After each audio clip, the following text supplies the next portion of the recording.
Live from York, this is the Late Late Show with Christopher Vowles on Teachers Talk Radio.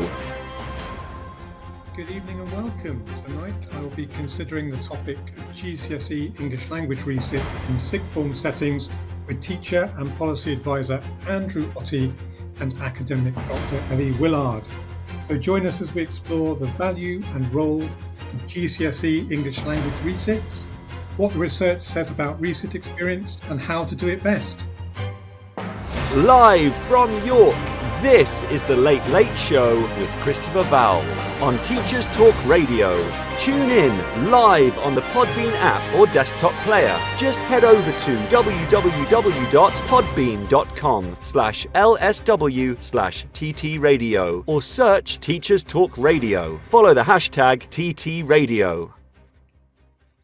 Good evening and welcome to another edition of The Late Show. Tonight you find me at the end of the penultimate week of my school year, typically the busiest week of the summer term. A huge amount of work goes into preparing a full boarding school for its annual summer close down. Students in Year 13, of course, are slowly but surely coming to the end of their exam programme, packing up and saying their goodbyes before heading off for a brief rest prior to their commencing their gap year adventures or planning for university life or employment from September. Year 11 have already left, having completed their exams last week, so are, no doubt, enjoying themselves on the longest holiday of their school careers.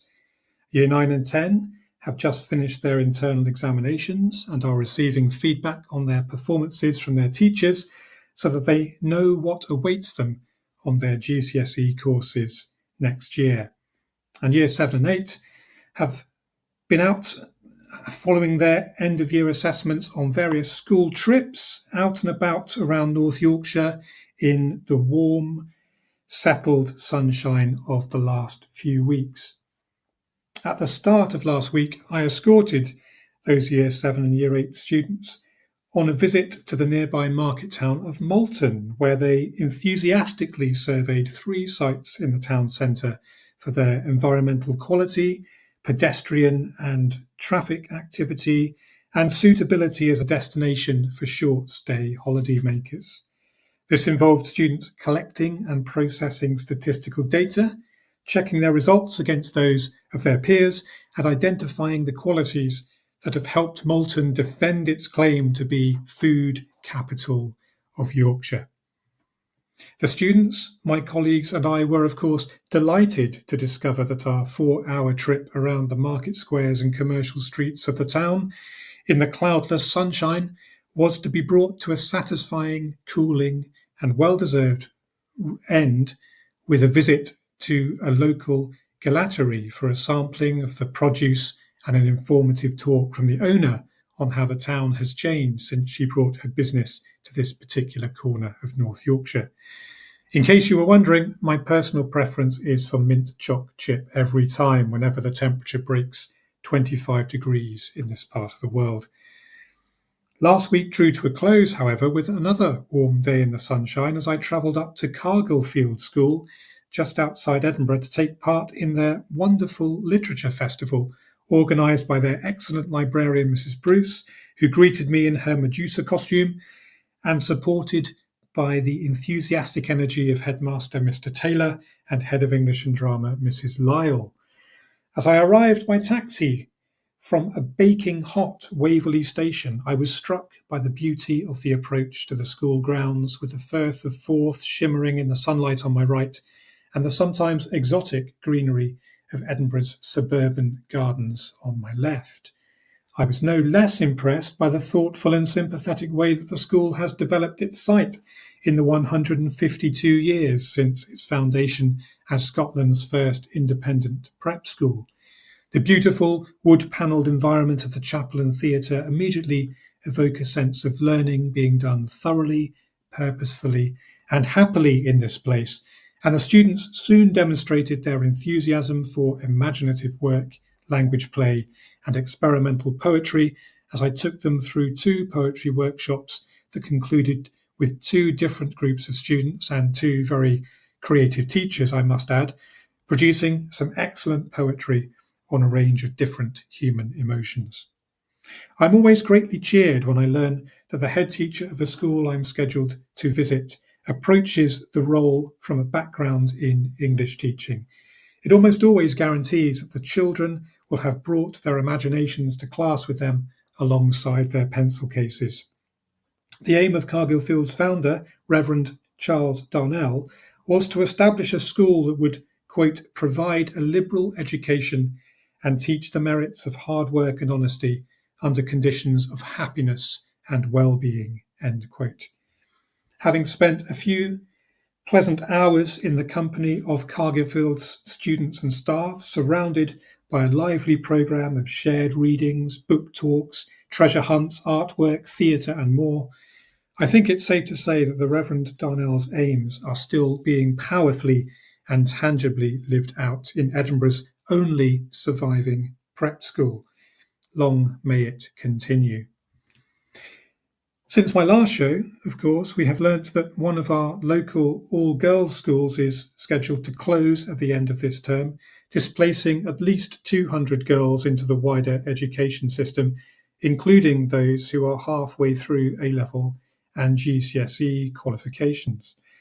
Clearly, the ground staff, administrators, caterers, and teachers will now also be looking for new positions in a part of the country where a change of job typically means moving house, travelling long distances on slow roads, and short notice school moves for staff's dependent children.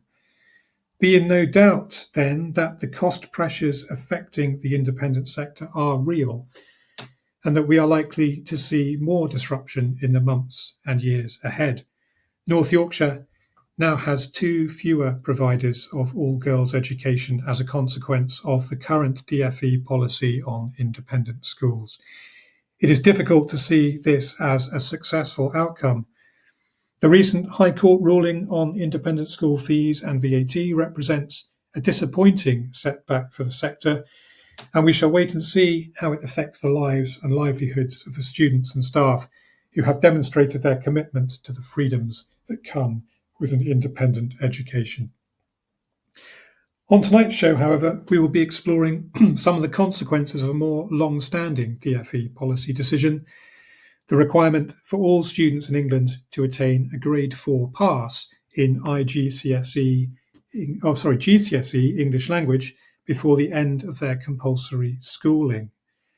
In November 2024, this meant that 85,752 students in Year 12 found themselves back in the exam halls of sixth forms and FE colleges after the summer holiday, resitting their English language qualifications.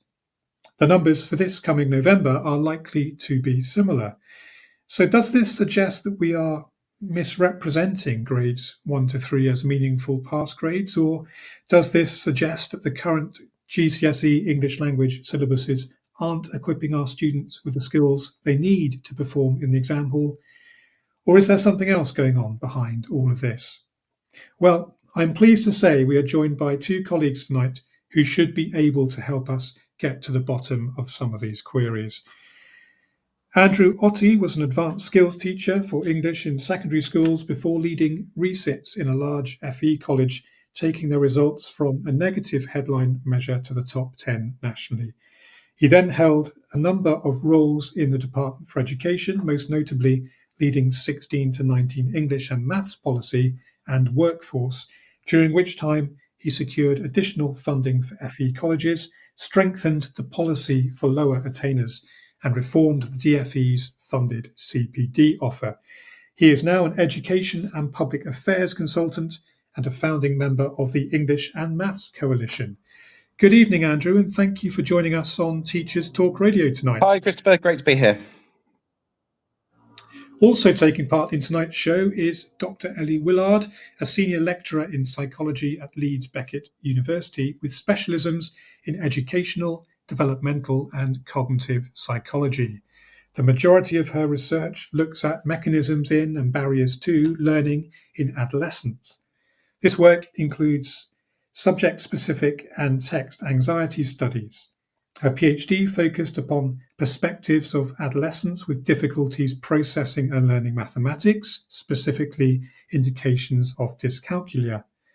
Her postdoctoral work has encompassed research around free writing, higher education, pedagogy, well-being, and in more recent years, she has been involved in and led large research projects evaluating interventions with FE resit students specifically. She also spent 14 years working in secondary schools and has published a range of textbooks in the field of psychology education. Good evening to you, Ellie. It's great to have you with us for tonight's show. Good evening. Good evening. How are you? Very well, thank you. Very well. Great to have you with us. Andrew, if I might come to you first. This question is, I suppose, the one I probably ought to ask first up. Why do we need resits and who do they best serve in your view? Thanks, Christopher. So, I mean, for me, there's quite a wide range of justifications for the policy, but for me personally, the really overriding and convincing one is the social justice case. So we know that at 16, there's a huge disadvantage gap. If you are from a poorer background, you're far less likely to achieve a grade 4 plus at age 16 in both English and maths than if you're from a non-disadvantaged background. There's a lot of overlap there with other subgroups as well, as you might imagine. And I think, it stands to reason that there's coming from a poorer background doesn't make you inherently less good at English or maths or have inherently less potential. What it does mean is you might be kind of less well resourced, have fewer opportunities, have a different experience.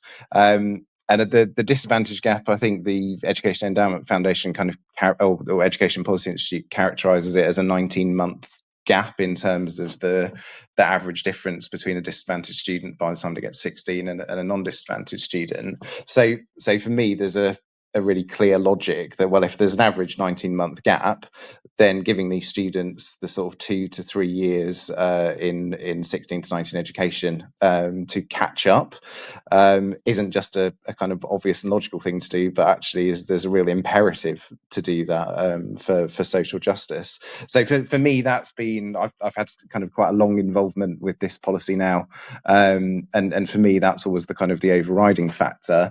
There are other strong arguments as well. The link between achieving so what I would describe as level 2 English and maths, so basically a grade 4 plus in English and maths, the statistical link between that and other success factors in life, whether it's progression in employment, progression in education, is really, really strong and very kind of strongly evidenced. There's even correlation. I wouldn't go as far as saying causation, but there's correlation with even life expectancy. Beyond that, there's the economic returns of it. So actually having the level 2 English and maths brings a salary premium, which obviously people like His Majesty's Treasury are very interested in. And actually what perhaps a lot of people don't realise is that even just moving up through those lower grades below grade 4 actually also brings a salary premium, particularly for maths. Actually, I have to say that maths seems to have more economic impact than English. But for example, moving from a grade 2 to grade 3 in maths will affect the salary for the rest of your life. I think it's probably also important to give the context that we're a bit of an international outlier. So most OECD countries have some form of continuation of English and maths post-16. So we're a bit of an outlier in the fact that we don't do that for everybody, and that might well link to the fact that we perform very poorly in literacy, in adult literacy and numeracy, compared to our kind of international peers. And I think the final point really is that thing about actually we've got a large number of adults who could very easily improve their literacy and numeracy. I think the statistic is something like half of the adult population in England don't have the level of numeracy expected of primary school children. Obviously, the further people get from being engaged in some form of educational training, the harder they are to kind of capture and to intervene with. So it's still in this country, young people up to 18 need to be in a form of education and training. So we've got them, most of them, those that aren't neat, engaged in something. So it makes sense that while they're having that contact point, whether it's a sixth form, a sixth form college, to actually grab them then and get them those English and math skills. So I think there's a pragmatism to doing it then, because when they're 28 or 48, it's going to be a lot more difficult to get them back in the classroom. So yeah, I, as you can probably pick up, feel very, very strongly about this, having been a resit teacher and kind of leading the policy. I've really seen at the front line the positive impact that it can do, and I'm just hopeful that we can do that for more young people every year. And on the disadvantage gap specifically, Andrew, is there a similar disadvantage gap at Key Stage 2 based on SAT data? Because, of course, most secondary school children in England are going to have gone through that Key Stage 2 assessment too. Is this a problem that shouldn't be left to fix by sixth form? Should it be being fixed earlier, do you think? Yeah, and so basically the gap essentially gets wider the older the young person becomes. So there's a significant gap by the end of primary, and then it gets wider by the end of secondary. Now, what I should say actually is one of the really positive things is that I would say, thanks to the resit policy, that gap closes very slightly in 16 to 19. It's not closing anywhere else in education, but because of this policy, it is closing there. And that is absolutely the logic that I think Bridget Phillipson, when they're in opposition, has very much put the priority on looking at like early years and primary for intervention. And there's a sort of, I get the bigger picture case for that, but we also have 300,000 young people right now who this is their chance. And so I think there's a danger that in the kind of the academic argument that yes, the intervention should come earlier, that we then leave whole generations to be forgotten. And so actually, I think this policy is a bit of a safety net that helps an extraordinary number of young people every year. Yeah, it's always struck me as a safety net. Actually, that's the way we tend to think about it in our own particular context where I teach. So give me the picture then, Andrew. When sixth form colleges and FE colleges take in their new intake, what are these students like? What is their experience of English typically when they arrive with you? I think this has changed quite a lot over the past. I mean, it's been quite an eventful decade since the start of this policy. I would say back at the beginning of the condition of funding, so 2013, 2014 academic year, this was a policy that probably came as a bit of a surprise to many providers, suddenly having this kind of funding mandate to deliver English and maths, so essentially high stakes subjects to 300,000 young people who also kind of weren't expecting it. And so the challenges at start were legion.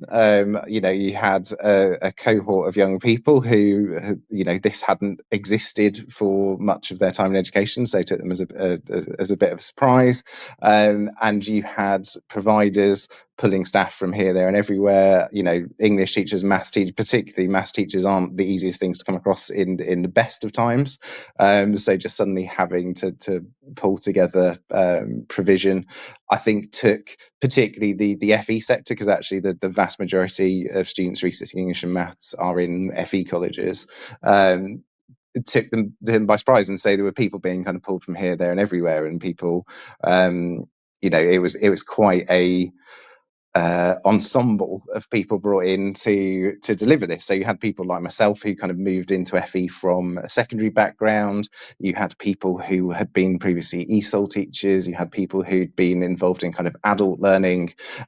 Suddenly with these kind of large groups of slightly disgruntled 16, 17-year-olds. And it was something of a challenge. And actually, the 5 years up till COVID, so between the sort of 2013-14 introduction up to 2019, what we actually saw across reset outcomes was this very steady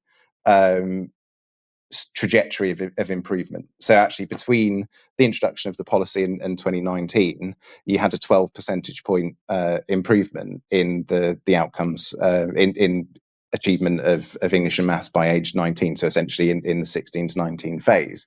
And I think any sector of education, I mean, if you said to anyone, if I know with your own background, Christopher, if I said to you, oh, how do you fancy a 12 percentage point improvement in your headline measure? I think that's pretty extraordinary. And I think, any measure, whether it's attainment, progress, attendance, a 12 percentage point improvement is pretty transformational. And so that was the trajectory that it was on up till 2019.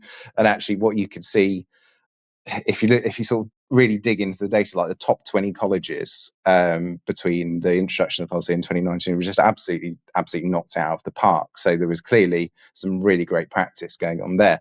Everything went a bit sort of crazy after 2020 because we had the COVID grading, and this has created some very complex issues when trying to analyse recent data. So if you imagine students who had the 2021 teacher assessed grading, some of those students were essentially still in the resit cohort last year, which is why the Department for Education's accountability measures haven't been running essentially for 5 years because of the commitment to not use COVID affected data. In the short term, so in the sort of immediate aftermath of COVID, the resit cohort shrank considerably because the COVID grading, which awarded far more grade 4 pluses than examined grading, meant that essentially far more students had attained and weren't in the system anymore. And in terms of if you were just looking at both the attainment of schools and the attainment of colleges in those first couple of years went off the charts. What happened after that was it all just got very messy, because then you had that cohort had kind of gone from schools but were still sitting in the resit cohort, and they might have achieved a grade 3 through COVID grading, but then were trying to better a grade 3 in examined grading, and that made things difficult. So the outcomes have been a bit all over the place for the last few years. I don't think you can kind of meaningfully look at the data from the COVID affected cohorts because there's so many variables. It becomes a bit crazy. But for me, the key headline measure is actually the achievement by age 19, and what we've seen for the last 2 years is just record achievement. And actually that isn't just because of COVID, because actually if you plot out the trajectory, this was happening from sort of 2013, 2014 onwards, to the point that actually now this last year 76% of 19-year-olds have got both their English and their maths. And actually if you look at the subjects individually, it's over 80%. So there's a lot, there's this common phrase about this, like the forgotten third. Actually, it's about a fifth to a quarter of students who aren't getting their English and maths now, which is obviously great in terms of the improvement, but there's still more to do. But I think the fact that the disadvantage gap actually closes slightly in 16 to 19, it's just a really, really positive green shoot. If you look at the effort that's been put in through pupil premium in schools, which post-16 doesn't benefit from, all of the Education Endowment Foundation's work, there have been post-16 resit projects, but they've been few and far between for the last decade. Despite all of that, overall, the disadvantage gap at 16 in schools has actually, got wider. But in post-16 resits, the gap is closing slightly. And I think the reason for that comes back to my first point about the fact that the grades at 16 aren't reflecting these young people's potential. They've got masses of untapped potential. So actually, given this second chance in post-16, they can really, really fly when they're given like good teaching, quality curriculum time. So yeah, it's really positive. I was just going to say, actually, Andrew, I wonder if there's also an effect, as we've seen over the last 5 years, of Russell Group universities gradually ratcheting up their English language entry requirements, particularly for a number of their courses, so that students now sometimes find themselves going in for resits to move from that grade 5 to that grade 6, or from that grade 6 to that grade 7 that they might need for a specific course. Have you seen any evidence of that? Yeah, I mean, there's some crazy statistics about this actually. So if any listeners aren't aware, this entire policy is extremely contentious because you've got 300,000 young people that you need to provide for, and there's obviously a cost to that. But within that, there's something like 25,000 students every year who are entered for resits, even though they meet all the requirements to not have to do resits. So they've got their grade 4 plus in maths at 16, and actually, because since 2015 there's been complete parity between English language and English literature, if you achieve a grade 4 or above in English literature at age 16, you don't need to resit because you've got level 2 English, because those qualifications have parity.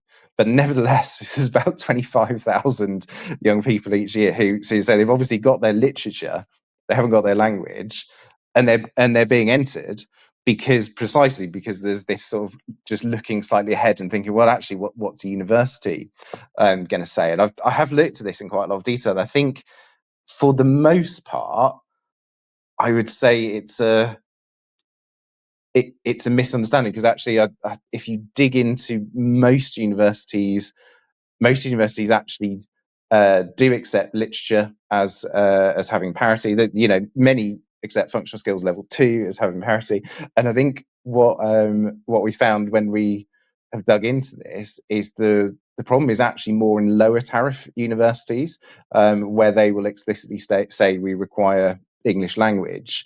And to be completely honest, I think it might just be a case of people having sort of cut and paste the entry requirements for sort of 10 years without really revising them with the awareness of the 2015 reforms giving literature the parity. So that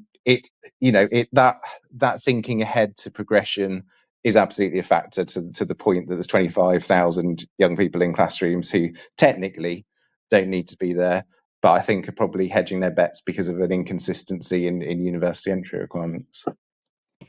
And if we go back to that idea about closing the gap again, Andrew, do you think there's a case to be made for all students being able to be given the opportunity to close the gap on what they attained at the end of year 11?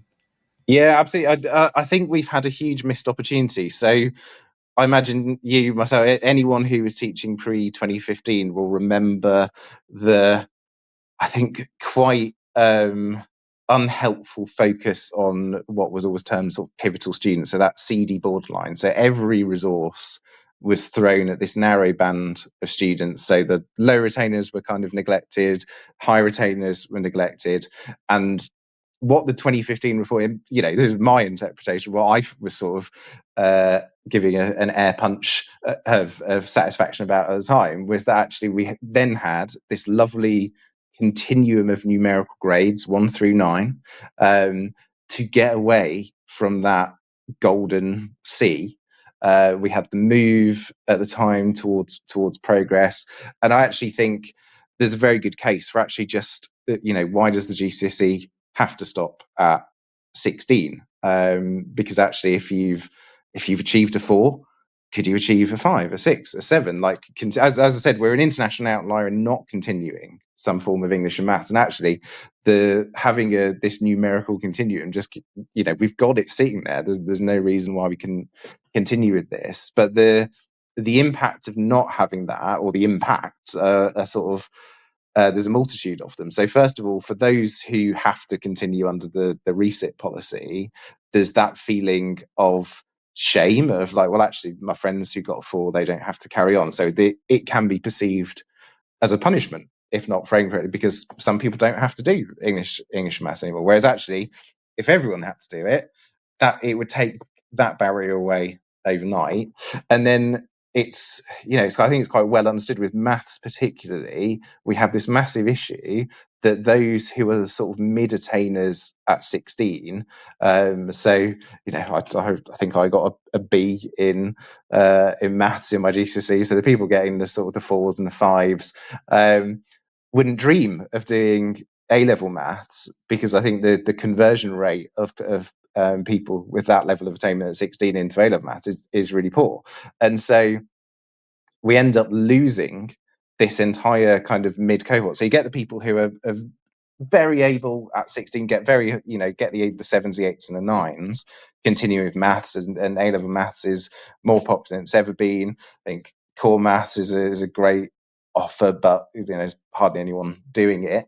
But we lose all of these young people who have, ability and have achieved their level 2 maths at 16, but they don't continue with it. And I think this actually then feeds a cycle of, well, those people are probably the people that would be our potential future maths teachers. So I will say, hands up, I was a kind of a B student across the board, and became a teacher, and I think that's probably a fair. I'm probably going to get absolutely flamed for this, but I think there's probably quite a link between being a mid-attainer, being a teacher, and we've got this vicious cycle that we're not taking the mid-attainers any further with their maths, and then we've got a maths teacher shortage. And I think the two things are linked.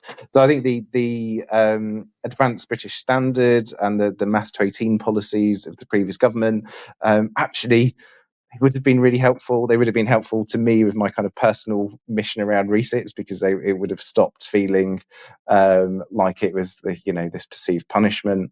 But I think also it would have been good for us nationally with our generally poor adult numeracy and our difficulty to find people with appropriate math skills. Well, thanks for that, Andrew. We've crammed a lot into that short section so far. It's really interesting to hear the history of the policy and how you've seen it develop over time, and the effects that it's kind of had on, I suppose, both the FE sector, but also looking forward towards that progression, because I think we typically tend to see FE as a kind of portal through which students move to go off to other places afterwards. So perhaps we'll pick up some of those ideas again a little bit later in the show. In the second part of the show, I'd like us to explore some of the work that you and Ellie have both been involved in at Exeter College, and the approach to English resits that was taken there in what is a large FE setting with a large body of English department staff and students, if that's okay. Yeah, absolutely. Yeah, that's great. Yeah. Excellent. So here's Joe Fox with the news. Over 7,500 primary schools are already using Capel Primary to boost confidence in teaching foundation subjects. Our expert-created curriculum planning, lessons and CPD are here to support and upskill you, whether you're a subject lead or classroom teacher. If you've got knowledge gaps in art, music, computing or beyond, we've got you covered. Head to capelprimary.com and empower your teaching today. Need a smarter way to teach? Wish your lessons had more impact? Eduflix.com. Stream educational films for teachers and students in or out of the classroom. Keep students engaged. No ads. No distractions. Try it free for 30 days at eduflix.com/try. Use code TTR. Get 50% off all orders made before June 1st. eduflix.com. This show is brought to you in partnership with John Catt Educational, publishers of professional development books and resources that support great teaching and learning in schools around the world. Don't miss out. Level up your professional development today and visit johncattbookshop.com to explore the full range of titles. Use the code JCTTR2425 for 20% off your order. Happy reading. This is Teachers Talk Radio, and this is Teachers Talk Radio News.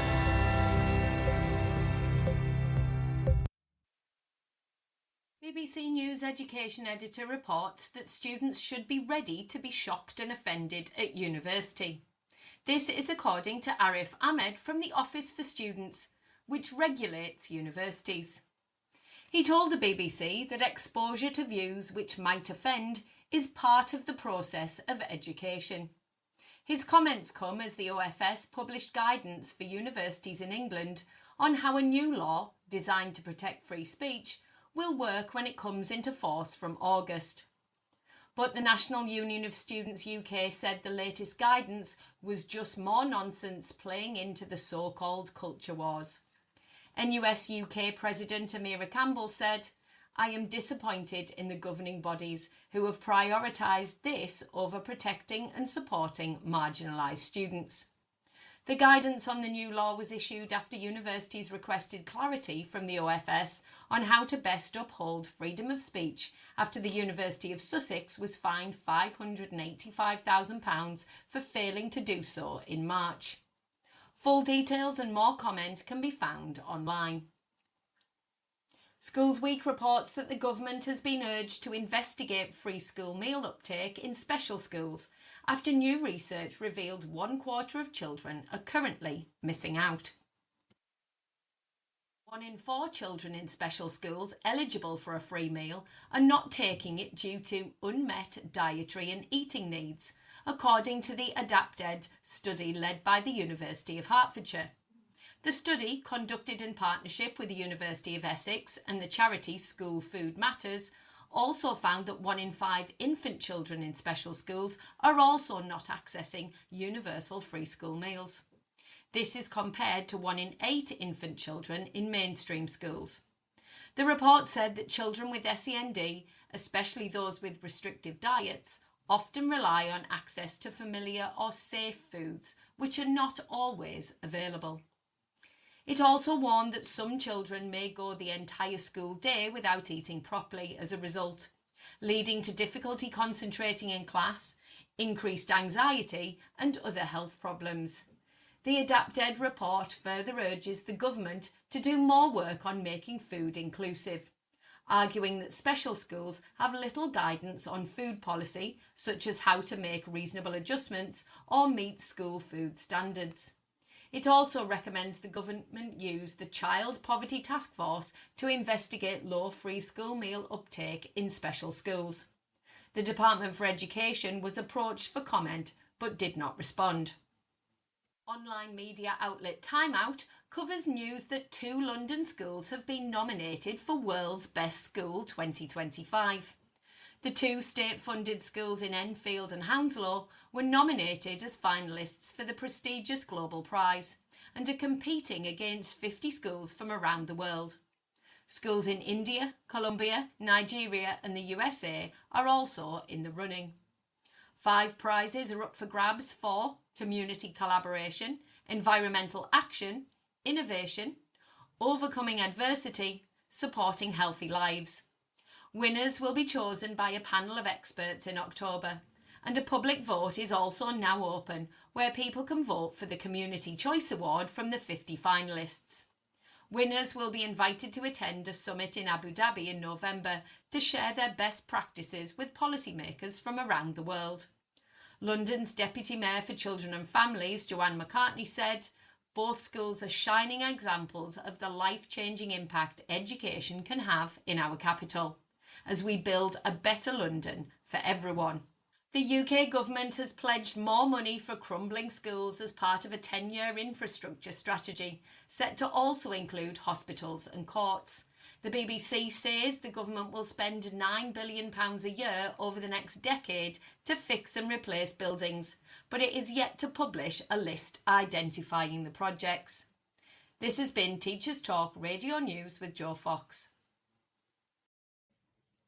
Welcome back to our show on sixth form resits of GCSE English Language with Andrew Otty and Dr. Ellie Willard. In the first part of the show, Andrew set out for us the history of this policy measure and some of the consequences that have followed from it for students in sixth form and FE institutions. Now I would like to explore some of the approaches you have taken at Exeter College, Andrew, before we come to you, Ellie, for a closer look at some of the research outcomes from this work. So then, Andrew, what changes did you introduce in your role at Exeter College, and what did you decide your sixth form resitters needed? So the one experimented with quite a few different things. I guess it was a period of experimentation post the 2015 reforms, with the condition of funding, the resits policy coming in at the same time. There was quite a lot of scope to be innovative. The thing that really sticks out, because the the impact it had versus the fairly low investment of time to make it work was just really startling. Was a project that I ran that I sort of humorously called Right On as a bit of a pun. I'm terrible at puns. Um, and I was fortunate enough to get funding from the charity Shine Trust to run this project. And essentially, where it came from was that one of the issues that I noticed with the resit cohort is it was frequently common that when a student would get to the sort of high stakes, high tariff writing tasks in the GCSE, so obviously you've got the two English papers where you've got a non-fiction writing task and you've got the one with a fiction writing task, and each one's worth like half the marks on the paper. So together, half the marks for the entire GCSE, and the response would just essentially be head on desk or paralysis, and nothing would get written. I've seen since then over the years, I've seen estimates that actually around 10% of all students do not even start to attempt these questions, even though by doing that they're essentially throwing the GCSE. And this was really common. And teaching these students, I knew was, they've got something to offer. They've got something to say. There's just a barrier here.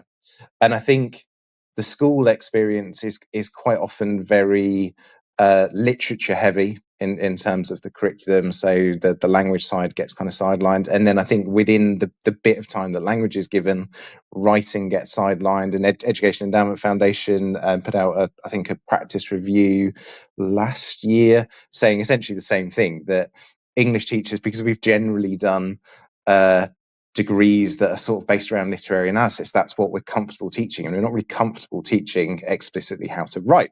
So we had this problem that students were giving up before they started.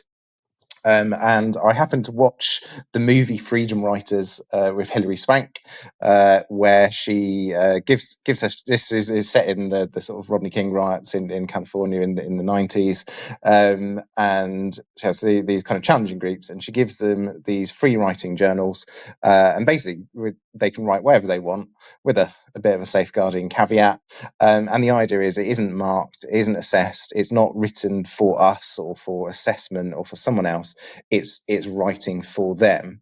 And thanks to the Shine funding, I was able to replicate this, first of all in my college, and then actually across 3 large colleges nationally.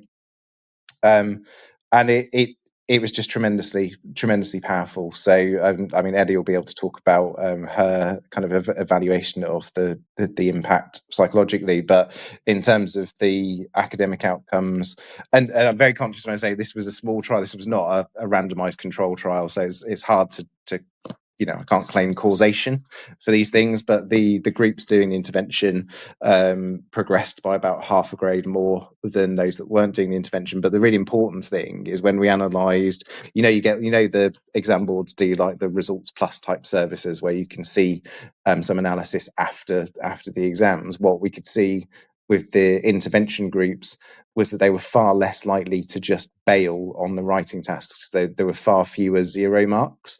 So it had given them the confidence to actually try. And actually, because those questions are so high tariff, the payoff of actually just someone putting pen to paper versus the blood and sweat to eke another mark or two out of one of the lower tariff literary analysis questions was massive. So it's really, I think this is a low hanging fruit for improving English language attainment, is actually get students confident with these writing tasks, because the marks they can yield from those are just way beyond what you can squeeze out of moving up a band in the literary analysis. But I'll hand over to Eddie, because she did a lot more on the kind of psychological impact for the students. Yeah. Yes, I was brought in, wasn't I, Andrew, just to evaluate to the best of my ability the outcomes of this actual intervention. And I have to say, I think it's one of the most interesting and emotional piece of research I've conducted. It was extremely interesting, and I had quite a a profound effect on me as well, to the point where I actually journal now. So because it wasn't a randomized control trial, we did take some what we would call quantitative data, so questionnaire data from 3 of the colleges, and we looked at their sort of efficacy, their confidence with writing, and to use the scale that has been developed to measure that, essentially. We adjusted the words a little bit and everything to make them fit for purpose for the group we were, the students we were giving the questionnaire to. But we sort of gave them the questionnaire at the beginning of the 6 months, because this intervention ran for 6 months, and then we repeated it at the end of the 6 months as well. So there was some attrition, some dropout, but we had, approaching 500 students complete it to start with, and 300 plus students to complete it at the end of the 6 months. So in terms of the questionnaires and the self-efficacy scale that we used, there were 3 sort of main parts to the scale. One was ideation, so the ideas of, where it's basically about ideas and generating ideas and finding ideas and originality of ideas. Then there was the conventions sort of questions that they answered, which were to do with spelling and grammar, punctuation. And then the third lot were to do with the self-regulation, so the emotional aspect of writing, the ability to concentrate while they're writing, levels of frustration, etc. And when we analysed the results, we found that one of the biggest wins, statistically significant wins, was in the ideation items. The idea, being able to think of ideas, not having that blank kind of mind when they put pen to paper, feeling confident doing that, better vocabulary, etc. In terms of conventions, there wasn't much of a difference. They all improved on all of it, but then you would expect that. With the conventions, it wasn't as big an improvement. And with the self-regulation, it again was, there were a couple of items that were significant statistically, but because we didn't have a control group, we can't attribute any causation at all for those differences. That was just an observation within that cohort that they got better, particularly at the ideas, thinking, etc., and the self-regulation. Self-regulation point's quite an interesting one there, Ellie, isn't there? Because I suppose the question I would be minded to ask would be, do you think the self-regulation has improved as a result of the writing, or whether the writing has improved as a consequence of the self-regulation? It's possible to say, isn't it? That's the thing. We can't say in terms of causation. I suppose when I'll go on to the interviews in a minute, I would suggest, and I would only suggest this because it's not causation, that it is actually the writing that's helping the self-regulation. But because of other work that I do on free writing, but that can't be sort of, I can't extrapolate that from the data that I have. So, but that would be the way around I'd do it, controlling frustration, etc.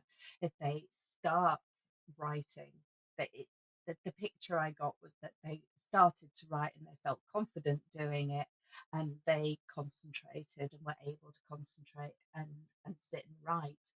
Whereas prior to that 6 months, it wasn't the same sort of situation. There was, I guess, anxiety in there, low self-efficacy, etc. So, but as I say, to be strictly proper about this, I can't say it's causation at all. And what do the questionnaires reveal? What do the students say in their qualitative responses? Oh, in terms of the interviews, you mean, that I conducted, or the questionnaires? Yeah, the interviews. What do they have to say Oh, about the process absolutely as individuals? fascinating. Yeah, so I conducted interviews with 24 students, 12 females, 12 males. Some of them didn't speak very much. I'm sure nobody is surprised by that. Some were quite quiet, happy to talk, but didn't have lots to say, and others had plenty to say. So that's fairly typical, I think. I asked them about their initial reactions when they were asked to do the tasks, which I found really interesting, and they really weren't keen. They really didn't kind of see the point of doing it. I think they sort of said that they didn't understand why they were being asked to do it, because it wasn't something they'd ever been asked to do before, and it wasn't on the paper, etc.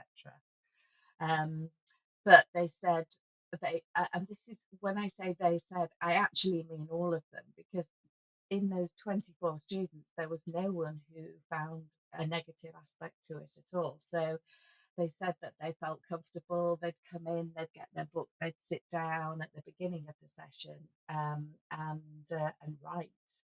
So it's quite interesting. The initial reactions were very sort of negative, but then they changed their mind.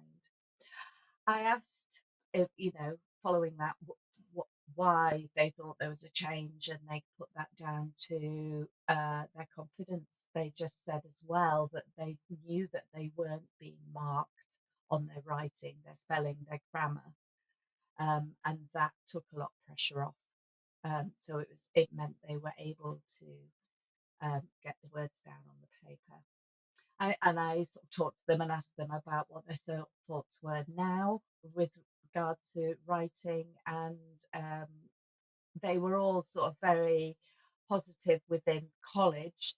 Some of them actually wrote outside of college, and one girl in particular I remember speaking to who had lots to say. Apparently she was very, very quiet in class, but had lots to say when she was being interviewed about the writing. She'd started to write for her local church, etc., and get articles published and stuff. And she got her confidence from doing the free writing within the actual English sessions, which was really, really lovely.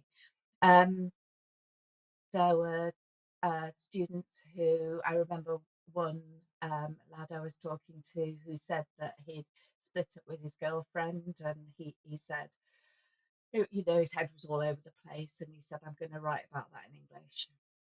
He actually so he used it as a technique for that, and to sort of sort his head out, I guess. And then also there was sadly a student whose father had died relatively recently, and she said she wrote because she couldn't speak to people without being emotional, and it was a place where she could write her thoughts down about him and losing him, which was obviously very, very emotional. But there were lots of really lovely stories about how it had actually helped. I also asked them about their school experience, and they all sort of said they hadn't really ever done free writing. I'm not casting aspersions about schools or anything there, that they should have done that, but it did actually come out. They said they wish they had done it at secondary school. It was something they wished they'd done. So that came through quite strongly as well. Yeah, I might bring Andrew back in on that one. Andrew, do you often get the sense that there needs to be a difference between the way English language is taught in an FE context as opposed to the way it's typically taught in secondary schools? Ellie's suggesting that the students are arriving at this task with a kind of sense of surprise that they're being asked to do these things. Is that part of your experience? Yeah, I mean, I remember asking talking to a group of students about it and just asking them when was the last time that they'd written something that they'd wanted to write. And so this is a group of research students, so sort of 17, 18 years old, and they said primary school. And I think there is a common kind of confusion of what is going to be on the exam and what you teach in the classroom. And I think a lot of the stuff that I'd have taught wasn't likely to come up in assessment, because actually you teach skills, the assessment tests skills, but you don't have to teach them in the exact form of the assessment. And I think from seeing a lot of the dialogue, particularly around kind of GCSEs, there's a lot of, we need to change the GCSEs because we have to teach X, Y, and Z. But actually the content of the exam doesn't force you to do anything. You can find your own way to arrive there. And so I think particularly in the early days of resits, a lot of what was being delivered was just exam practice. And so actually the reason that there was this surprise of, why are we writing in these journals, is because actually what students expected was to have a practice paper put in front of them. And I remember visiting colleges, not my college, but I remember visiting other colleges that were very well thought of, and kind of asking to see their schemes of work. And the scheme of work, they didn't have schemes of work, they just had practice papers. And so there was no actual teaching going on. So yeah, for me, it's taking that kind of step back and actually saying, right, these students have had this experience. We actually just need to give them the space to enjoy the subject again, and actually realize there's something about writing that is more than just answering a GCSE question, because then that actually leads to the better GCSE outcome. It leads to them not being in just paralysis and not being able to think of anything, because they're in the habit of writing through enjoying it. I wanted to add a little anecdote as well, actually, which is because of having moved from school into FE, I had the sort of unique situation of having a student who I taught in year 10 in my last year of teaching in a school, who I ended up actually teaching a few years later as a research student in the college. And this student was kind of high needs student, speech and language difficulties, so essentially didn't communicate verbally, hearing difficulties. And what, in the context of a school, what would happen in my English lessons is that when I set some writing, the Senko would kind of whisk this student away to goodness knows where, because, no, we couldn't possibly expect this student to do any writing. So consequently, they left school without a grade at all in English. And I ended up teaching them in a resit class in the college. And when we introduced this write-on project with the journals, it was in towards the start of the autumn term. By the time we'd kind of got the journals to give out, it was maybe October. And this student requested that they could take their journal home over half term. They'd chosen this sort of big A4 journal. They came back after the October half term. So this was a student I'd literally never seen a piece of written work from.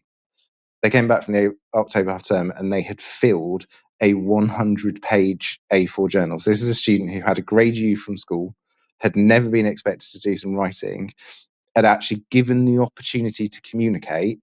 It was opening a floodgate. And it really made me reflect that actually this is a student who already had speech and language difficulties. And what the approach of the school had done was take away another form of communication. And it was so powerful. And actually, funnily enough, literally the student themselves were reflected on that in the journal. I mean, I took this journal away and then sort of read it cover to cover, and it was, it was actually really engaging. And I was, I think, sitting in the staff room in tears reading the thing. But yeah, I think it's so powerful when you actually empower students to express themselves in writing, not just for a sort of naff exam task, but because it's part of being human, isn't it? Yeah, it's a great story. Ellie, have you had a chance to think about how this might apply more broadly than just English language resits? Have you given any consideration to how this free writing freedom, I suppose, might help elsewhere in the education system? Well, I think the students that I spoke to gave me that answer by talking about secondary schools straight away. I think that's a really clear potential. I was going to say market. I don't mean market, just somewhere where it actually would be useful. I've also done some work looking at how free writing can reduce anxiety prior to exams with student nurses, and I also have worked with the creative writing students at our university as well. So um, I just think because of the unexpected, not fully unexpected, but unexpected in some ways, sort of elements of improvement in mental health and using it for a strategy. I think it's sort of got very wide, far-reaching effects potential, really. You can see it working in workplaces, and through all ages, really, as soon as people can write, being able to put pen to paper or typing on a keyboard. Either way, prefer pen and paper myself, but yeah, I think it's got massive potential. And where are you planning to take the research next? I suppose what we really need to do is to get to be able to imply causation.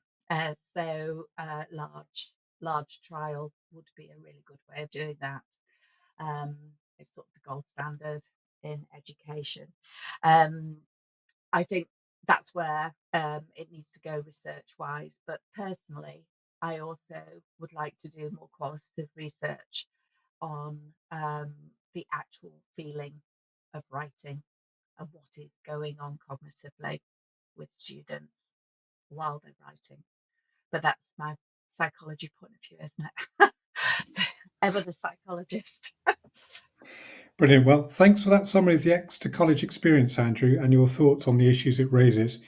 And it's interesting too, Ellie, to think about whether some of the approaches that have been deemed a success for recent students of English language might apply in other high-stakes academic contexts. I mean, our education system doesn't get any lower in its stakes, it seems, as students get older. Yeah. In the final part of the show, we may develop some of these strands a bit more as we think a little bit about what best practice in resit teaching might look like. And we'll be back after this. Over 7,500 primary schools are already using Capel Primary to boost confidence in teaching foundation subjects. Our expert-created curriculum planning, lessons and CPD are here to support and upskill you, whether you're a subject lead or classroom teacher. If you've got knowledge gaps in art, music, computing or beyond, we've got you covered. Head to capelprimary.com and empower your teaching today. Need a smarter way to teach? Wish your lessons had more impact? Eduflix.com. Stream educational films for teachers and students in or out of the classroom. Keep students engaged. No ads, no distractions. Try it free for 30 days at eduflix.com/try. Use code TTR. Get 50% off all orders made before June 1st. Eduflix.com.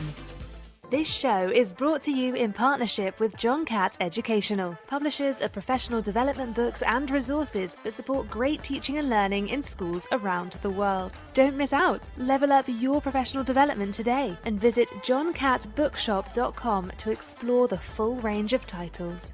Use the code JCTTR2425 for 20% off your order. Happy reading. Welcome back to the final part of our show on GCSE English language resits in sixth form and FE settings with Andrew Otty and Dr. Ellie Willard. So far, we've considered the history of England's GCSE resit policy and the challenges and opportunities that have come with it, and an account of real-life students' experiences of sixth form resit study and its pressures upon staff and students. So, in this final part of the show, I would like to explore some of the bigger questions around resits and classroom practice and how perhaps it might be remodelled. So, Andrew, if we were starting with a blank sheet of paper, what would best practice in English language resit teaching look like in the FE classroom? How do we make the compulsory more compelling? So I think, first of all, I guess, I mean, it's tempting. It's easier to define in opposition to poorer practice. And I think what has held the policy back in terms of people understanding actually the success that lies in the data and actually understanding what would make a better experience for young people is there's this continual obsession with a rush for attainment. So what I mean by that is that, you know, in August there will be the headlines about the the percentage who get the grade 4 plus, and there'll be hand wringing about those that don't. What we'll see 5 months from now is tens, scores of thousands of students entered into November resits, and there's this rush to attainment. But actually, the resit policy, and I'll can put my sort of ex DFE hat on here. The resit policy doesn't compel an exam sitting. So the resit policy doesn't require anyone to sit an exam. It requires continued study towards level 2. Yes, there's an accountability measure that looks at attainment by 19. But actually, to be honest, that accountability measure, because of COVID, has been paused for the last 5 years anyway. So there is nothing for the last 5 years of practice, for example, there is literally nothing compelling any provider to enter a student for an exam before they're ready. But we get these continual headlines about, oh, it's a cycle of failure, endless resets. Well, actually, those are just local decisions for whatever reason. I think what would be far better is if we saw this as 2 to 3 years to make progress with students. And I think that language of progress that in schools a decade ago was, just bread and butter, hasn't quite filtered through. There's the continued obsession with the grade 4 attainment. And actually there's practical reasons why that's a bit daft. So for example, with maths, and not many people might know this, but if for those who don't attain a grade 4 or above in maths at 16, the majority get a U, a 1 or a 2. The minority get a grade 3. So the majority are at least 2 grades away from that attainment. So the idea that then, you've had your GCSEs finish in June, and then you've got June, July and August with your long GCSE summer, you enroll at college, you start that in September, and then you're entering the exam again in November, with after like 3 months of lost learning. Let's be honest, by the end of year 11 you're going to have been hothoused within an inch of your lives. The idea that in November you're going to get a different result is a bit crazy. It kind of, I always think it suggests to me that if they get a different result in November, the result in the summer was the wrong result, and is actually a reflection of a slightly inaccurate assessment system rather than anything else. But yes, so the November resit is a bit of a legacy from pre-conditional funding, pre the resit policy, when actually this was about students in school sixth forms who dropped 2 marks on a bad day and with a quick bit of tuition could get over the line. What we're talking about, particularly in FE colleges, are students with a U or a 1 or a 2 who need time to really actually focus on those foundations. They don't want to turn up on day 1 and be given another practice exam paper. They actually need to be taught how to read, how to write. I'm using English examples as an English expert, but the equivalent foundational math skills. But what we get is just this absolute rush to exam entry, which is driven largely by the fact that it's expensive to employ English and maths teachers. So the more you kind of throw over the top, even if it's a tiny percentage, it's a fewer teachers, and this is kind of driven by a disparity with post-16 funding. Taking the time, focusing on progress. So actually, when the accountability measure is around, getting from a grade 1 to a grade 2 is just as valuable as getting from a grade 3 to a grade 4. And then there is actually evidence of what actually is best practice in terms of pedagogy as well. So one of the things that the Department for Education has funded over the last decade was an actual proper large-scale randomised control trial of mastery teaching in maths for research students, and it found really significant evidence that with a mastery approach to maths teaching, recent students scored higher in their GCSEs, and again was even more exaggerated an improvement for disadvantaged students as well. So we know that mastery pedagogy works in maths. For English, which is obviously my particular kind of area of passion, I think we need to, that idea of the kind of premise of your question of if we had a blank piece of paper, well, actually, remember that you're teaching GCSE English language. What happens is we've got English teaching in colleges is overshadowed by what I was talking about before of this bias towards teaching literature. So again, you've got classrooms where students are being presented with 19th century texts for their first weeks of recit. Now, depending on the exam board, the 19th century element of an exam might be about 15% of the mark somewhere down the line. So my approach would be, actually, do you know what? Let's actually get the student engaging and enjoying the lessons, build up the skills with texts they can engage with, and then gradually scale up. I always use the analogy of, you wouldn't go on a motorway in your first driving lesson. Gradually scale up, and actually for 15% of the marks, if you're using 19th century texts before about, I don't know, maybe the last one or two lessons before the exam, you're using them too soon. You don't need to do that. What you need to be doing is actually getting the learners to engage with the questions, and then ramp up the reading difficulty. So I think, I think there's quite a radically different approach to English that needs to be taken, where we just need to divorce ourselves from the constant looking across at literature and thinking that should drive what we're doing. And in maths, actually, there's really solid evidence around the mastery, and so the elements of mastery practice that I think are particularly pertinent to FE resits is, first of all, the idea of not having kind of ability streaming, that you teach everyone, you stretch the top and you provide adequate support at the bottom. But what a lot of FE colleges do, first day at FE college, you do an initial assessment so that we know what group to put you in.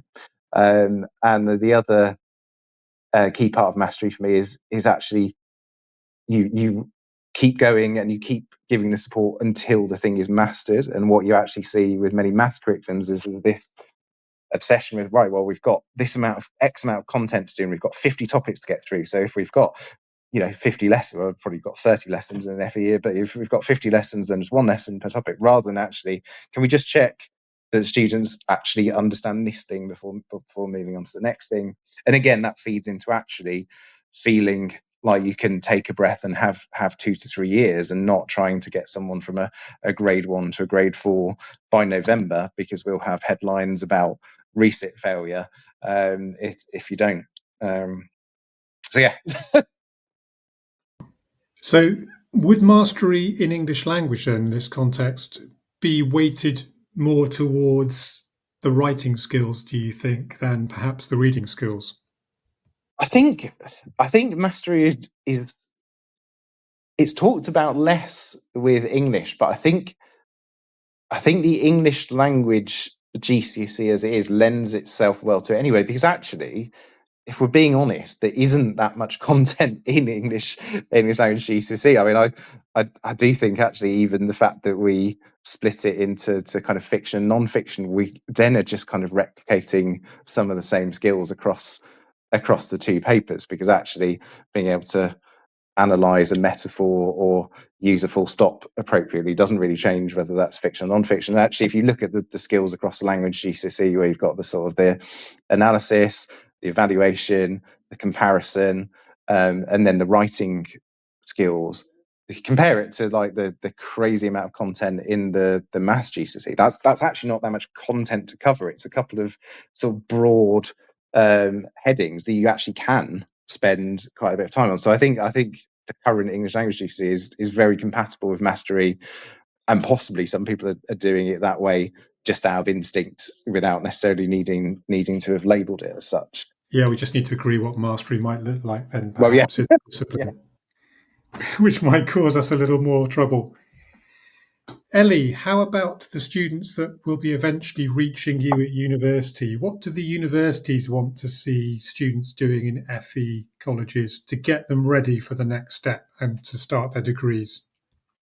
I suppose we would want them to feel confident being independent learners in terms of, because so much of a degree is also working outside of the lecture theatre, etc. So a level of confidence, and also, I suppose, moving away from the idea of practicing for the exam, the exam papers, etc. We do notice that students ask for previous papers a lot when they first come to us, so that they can, I guess, practice what they're going to be asked. But of course, assessments are changing radically across HE now because of AI and things. So I think it's going to change over the next few years as well. The use of AI will change things a lot. And have you noticed any changes in your institution in the resource that's being given to supporting new undergraduates with their academic English? I haven't seen anything yet. No. I personally have tended to teach the sort of master's students and the final year students, so I haven't. I can't speak to that really now. Okay, thank you. And Andrew, you've spoken to me before about these 3 tenets that you call them about effective resit teaching for English language in FE context. Would you mind just talking us through those? Yeah, of course. So I guess kind of going back to your blank slate premise again, for me the 3 pillars that I sort of used as my approach at my college quite successfully was the principles of difference, engagement, and confidence. So the very first one of those, the idea of difference, is that the experience post-16 has to feel different to the experience of school, just psychologically, because students come with this perception, rightly or wrongly, that they've failed at this subject. They may have had all sorts of terrible experiences. Certainly it hasn't been successful for them in terms of their outcome. And I think there's a danger, and the example I remember from my first year doing resits was people sort of pulling towards wanting to use resources that looked very similar to school-based resources, and just putting yourself in the shoes of a 17-year-old who has had a worksheet put in front of them in their school in year 10, and then they haven't done very well in their GCSE, and then they're in college and a very similar worksheet gets put in front of them again. I think that's immediately the shutters come down. You've lost that young person. So it has to feel different. It has to be fresh, and that actually requires quite a lot of work, because it means you can't just go and take something off the shelf that a school might use. And also, these are older. When you're a teenager, there's a very big difference between being a sort of 15-year-old in year 10 and being a 19-year-old in a college. So just things like text choices and the way that you contextualize stuff has to be appropriate to that. Then in terms of engagement, this is a difficult audience. You've got these groups of young people who, even with the best will in the world, even if they're actually, big fans of English or maths, they would have rather have got the grade at school so they could be moving on. It's a tough audience. So I always kind of felt that actually, every lesson's got to be like a Hollywood movie trailer, like where are your explosions, where are your fireworks, how are you actually going to grip these young people? And so, every lesson's got to be designed with that constant just questioning yourself, right? Why are these young people going to be interested in this? What is the hook in this? And then the thing about confidence is that actually what I found particularly with English, and this really came through with the journals project, was often it actually wasn't about teaching or teaching skills. It was about just sort of unlocking self-belief. So that issue with the blank writing questions, once you actually got students feeling good about doing some writing and willing to do it, well, they would sort of skyrocket two or three grades or something. And I can't claim that was because of some extraordinary teaching on my part. It was just maybe just like praising them a little bit more, getting to know them, and actually making them feel good about being in English lessons, so that they would put pen to paper. And so the confidence is a massive thing. So and this is really where there's the unrealized potential, because for well documented reasons, we know that students from poorer backgrounds are less likely to have that confidence. Just finding ways to build that can actually be a quicker payoff in terms of improved exam grades than bleeding yourself dry trying to squeeze a couple more marks out of literary analysis. Yeah, it's interesting, isn't it? Because if we go back to that school experience again, if we think of the typical secondary school student in England who's moved schools at 11 or at 12, and they've gone all the way through their schooling, maybe 4 years. In some cases, those children will be in all through school, so may have gone through a number of years working with probably the same group of teachers, and give or take a few set moves, probably more or less the same group of students all the way through their school careers. So by the time they get to their GCSEs in year 11, they're probably quite comfortable with the people they're in the room with when they're sitting and doing this practice work. Whereas by the time they arrive at FE, they're thrown together from, in the case of Exeter, all over the county, pretty much. And they perhaps don't see their teachers every day in the way that most students do in secondary school contexts. How do you just begin with managing that classroom dynamic, Andrew?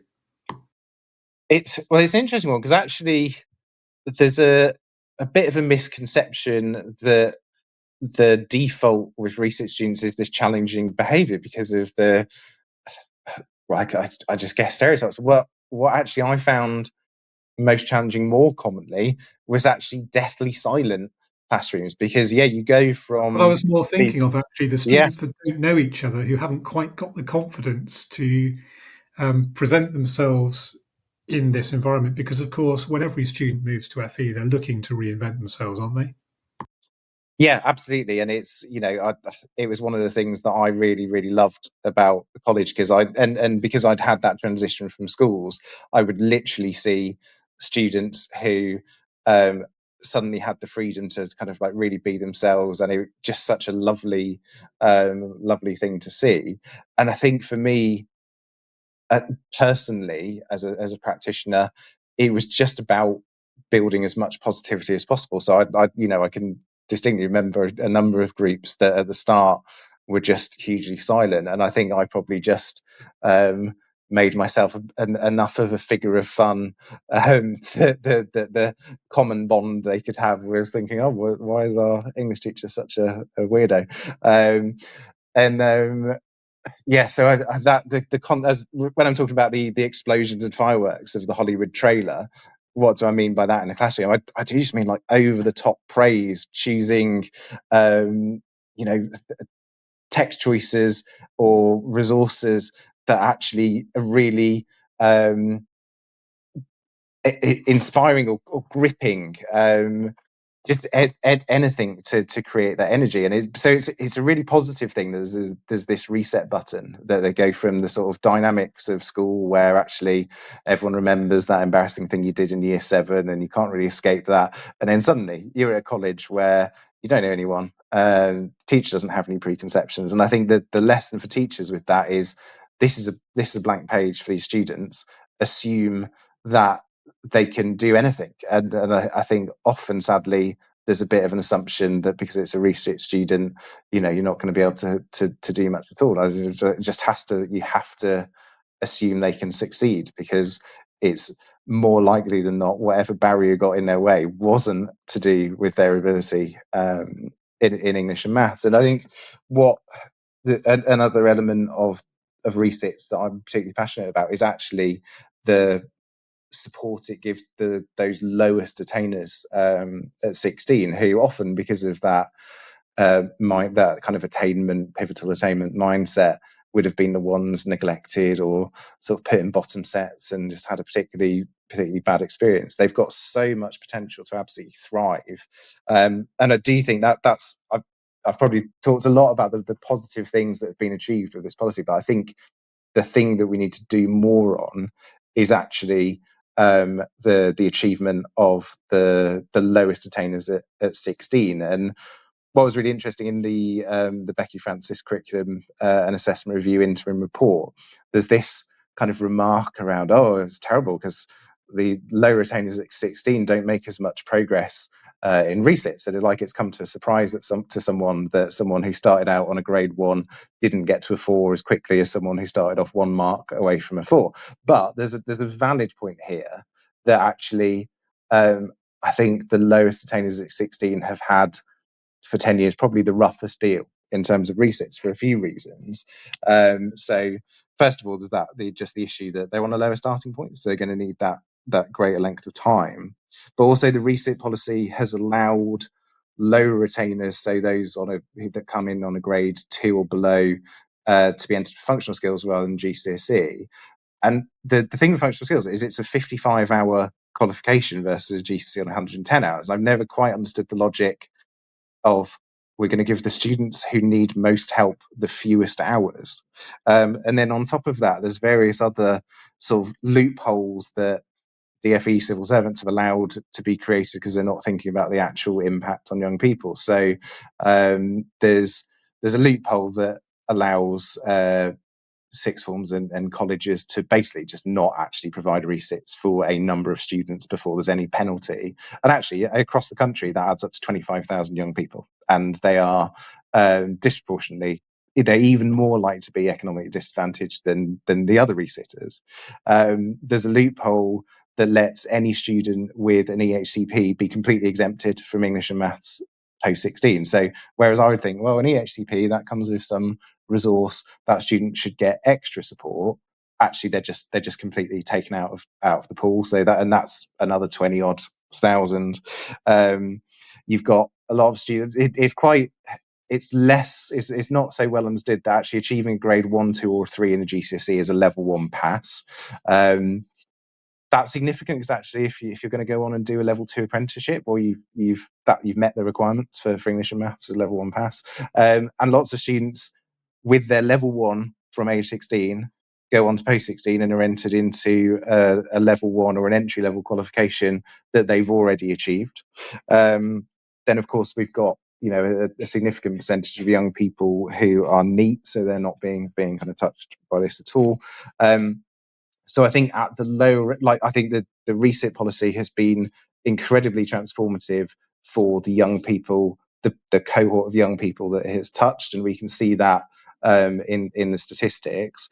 Where it hasn't yet reached its potential is with those furthest from the grade 4 at age 16. And I think we need to do far more there, because all of those factors around economic disadvantage, the different ethnic groups, SEND, gender, it all becomes more amplified as you go down the attainment at 16. So for me, that's got to be the work of the next 10 years is to close that gap.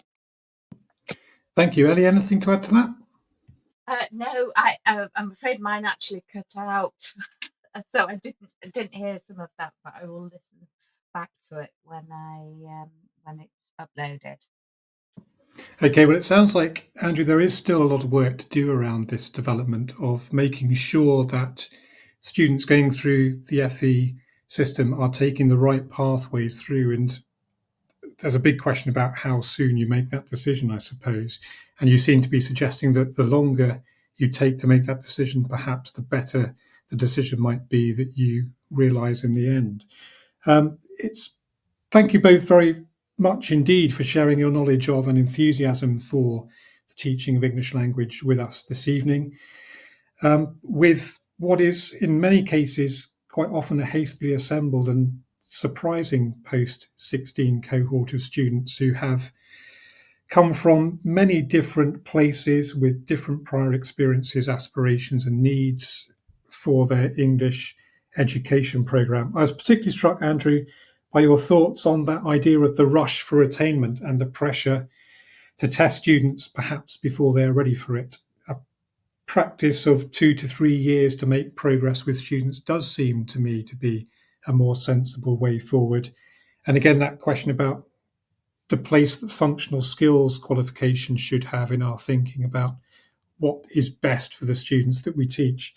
So thank you very much indeed. I've learnt a lot about the continuities and discontinuities between Key Stage 4 and Key Stage 5 experiences of the English language GCSE, and how a retake curriculum for those compelled to pursue it might be adapted in imaginative and meaningful ways to ensure that students are given the best chance of attaining the GCSE grades they need for progression.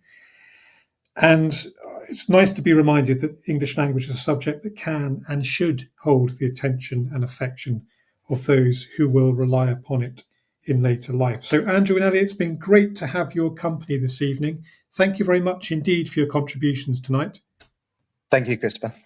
It's a pleasure. I hope you both enjoy the rest of the summer term and whatever plans you have for your students as the academic year draws to a close. Thank you again for your time tonight.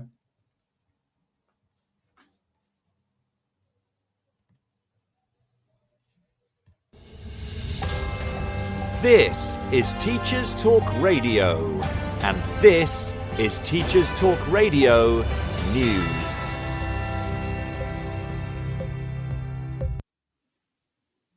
BBC News Education Editor reports that students should be ready to be shocked and offended at university.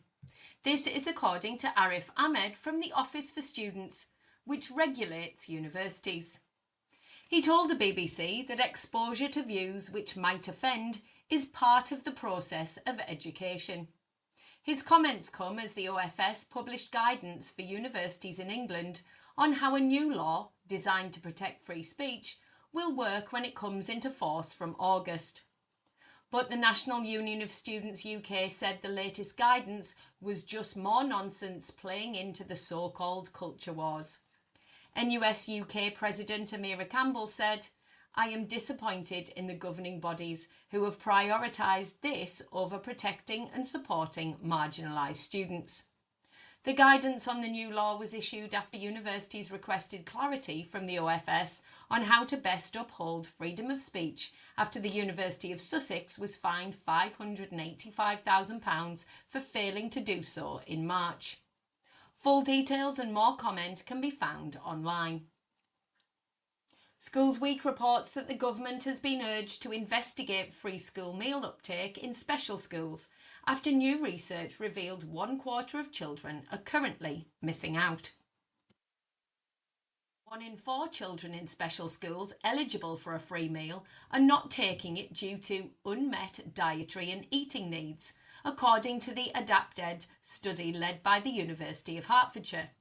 The study, conducted in partnership with the University of Essex and the charity School Food Matters, also found that 1 in 5 infant children in special schools are also not accessing universal free school meals. This is compared to 1 in 8 infant children in mainstream schools. The report said that children with SEND, especially those with restrictive diets, often rely on access to familiar or safe foods, which are not always available. It also warned that some children may go the entire school day without eating properly as a result, leading to difficulty concentrating in class, increased anxiety and other health problems. The AdaptEd report further urges the government to do more work on making food inclusive, arguing that special schools have little guidance on food policy, such as how to make reasonable adjustments or meet school food standards. It also recommends the government use the Child Poverty Task Force to investigate low free school meal uptake in special schools. The Department for Education was approached for comment but did not respond. Online media outlet Time Out covers news that 2 London schools have been nominated for World's Best School 2025. The 2 state-funded schools in Enfield and Hounslow were nominated as finalists for the prestigious Global Prize and are competing against 50 schools from around the world. Schools in India, Colombia, Nigeria and the USA are also in the running. 5 prizes are up for grabs for community collaboration, environmental action, innovation, overcoming adversity, supporting healthy lives. Winners will be chosen by a panel of experts in October, and a public vote is also now open where people can vote for the Community Choice Award from the 50 finalists. Winners will be invited to attend a summit in Abu Dhabi in November to share their best practices with policymakers from around the world. London's Deputy Mayor for Children and Families, Joanne McCartney, said, "Both schools are shining examples of the life-changing impact education can have in our capital, as we build a better London for everyone." The UK government has pledged more money for crumbling schools as part of a 10-year infrastructure strategy, set to also include hospitals and courts. The BBC says the government will spend £9 billion a year over the next decade to fix and replace buildings, but it is yet to publish a list identifying the projects. This has been Teachers Talk Radio News with Joe Fox.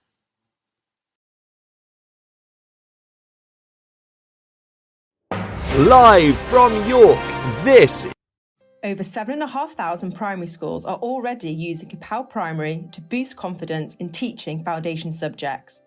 Our expert-created curriculum planning, lessons and CPD are here to support and upskill you, whether you're a subject lead or classroom teacher. If you've got knowledge gaps in art, music, computing or beyond, we've got you covered. Head to capelprimary.com and empower your teaching today. Need a smarter way to teach? Wish your lessons had more impact? Eduflix.com. Stream educational films for teachers and students in or out of the classroom. Keep students engaged. No ads, no distractions. Try it free for 30 days at eduflix.com/try. Use code TTR.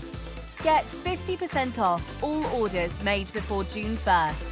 Eduflix.com. This show is brought to you in partnership with John Catt Educational, publishers of professional development books and resources that support great teaching and learning in schools around the world. Don't miss out. Level up your professional development today and visit johncattbookshop.com to explore the full range of titles. Use the code JCTTR2425 for 20% off your order. Happy reading. And that just about brings us to the end of another Sunday Late Show on Teachers Talk Radio, the home of education conversation. I hope you found this evening's show inspiring and informative, and that you might, if you haven't done so already, find the time to subscribe to our Teachers Talk Radio social media accounts, leave a review of our shows on your preferred podcast provider, or consider getting in touch with a request to appear as one of our guests. If you are a classroom-based teacher or have some other close connection to the teaching profession, then we would love to hear from you. So check out our website at www.ttradio.org and give us the opportunity to put your voice on the air. Thanks again to Andrew Otty and Dr. Ellie Willard for tonight's show. And thanks to everyone who has tuned in tonight. Do check out our other Teachers Talk Radio shows this week. We have a number of new hosts continuing to make their debuts, so look up the schedule on the website and give them a listen if you can. This week and every week on Teachers Talk Radio, there is simply so much excellent content to engage with from real teachers with real students in real schools. Full details can be found on our website, www.ttradio.org.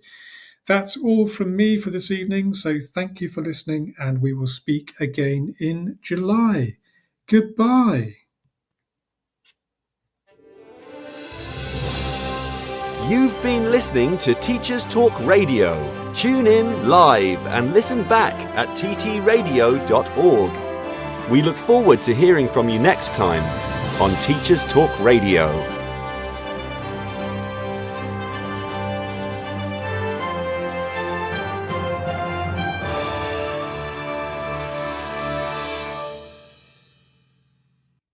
Over 7